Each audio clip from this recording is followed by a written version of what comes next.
when I came across the CCSS standards, I was like, oh, you mean there's like people actually thinking about this? And so, I was like, oh, I got to get involved with these guys. Absolutely. I mean, the really cool thing about CCSS is it's a community-driven standard. For example, things like PCI DSS and some of the other new standards or the new bodies, certification bodies that are coming out, it's kind of like a paid membership to participate in the standard.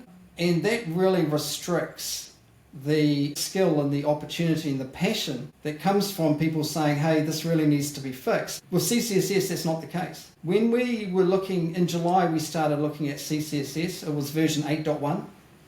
And we thought, well, it's time to really enhance the standard and bring it into the future. For example, if you look at version 8.1, it talks about private keys a lot. And it was like, well, auditing fire blocks, it's publicly known they use MPC. So how would you say CCSS supports their approach when we have requirements that state you've got to use multi-sig wallets? So at that stage, I wasn't part of the steering committee, so I had to go to the steering committee and ask for a formal opinion and say, well, can we actually look at the MPC shards or the shares and say, shall we classify those as individual private keys? And it was like, yeah, that makes sense.